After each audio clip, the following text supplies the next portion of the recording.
Welcome back to Opinion Journal Live. I'm Jason Riley, and joining me is Robert George of the New York Post to talk about all the women and minorities we've been watching on stage at the GOP convention in Tampa. Welcome, Robert. Good to be back. So, welcome back from vacation, too.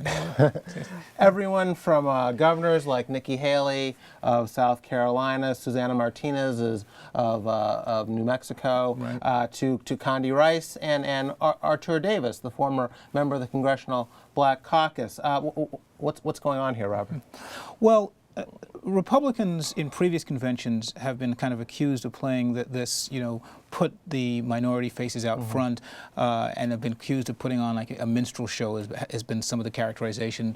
I think that may have been true in the past, but less so, a lot less so this year, because the people who are on stage, particularly in terms of women, are not just elected, not just elected to office.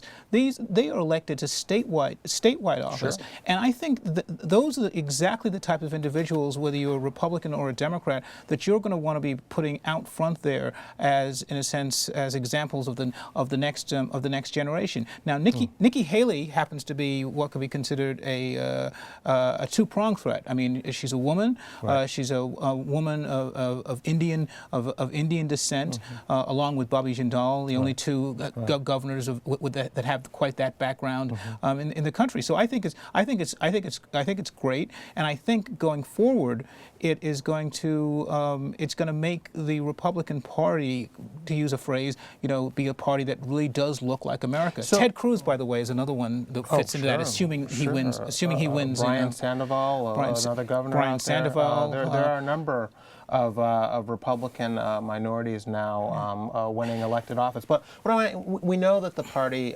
historically has struggled with minorities. We know that President Obama has at least a 10-point lead among women against Mitt Romney right now. Is this the best way to address that problem? I mean, is putting women on camera, putting minorities out there on camera, is that going to help the party going forward to address these problems? In certain ways, and as people point out when they analyze some of the demographics, the Republicans, the gender gap is primarily single women. Republicans actually lead in terms of married women.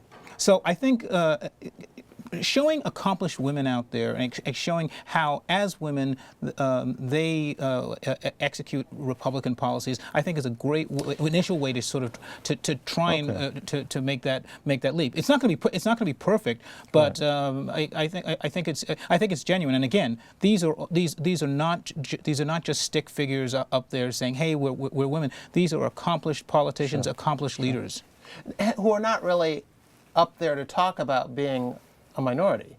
I mean, if you know what I mean. They're not up there to talk about being black or talk about being Hispanic. Primarily, they're people who happen to agree with the Republican philosophy on various issues. A small businessman complaining about taxes. Condi Rice was talking about foreign policy and school choice, not about necessarily about being a black woman. But they are able to weave some of that into their story. Sure. Condoleezza Rice, who, I mean, she's an exceptional woman, of any background, and she talked about the need for American exceptionalism, but she also talked about American exceptionalism both on the international stage, but also how it comes out of what America is, how an America where she grew up, as she put it, in Jim Crow Birmingham, but her parents gave her the confidence that enabled her to become Secretary of State. And in fact, Mia Love, who's running for the House seat in Utah, she incorporated that part in her discussion of the American dream. And I think that's a great way of looking at it. Okay, we're going to have to leave it there. We're out of time. Great. Thank you, Robert.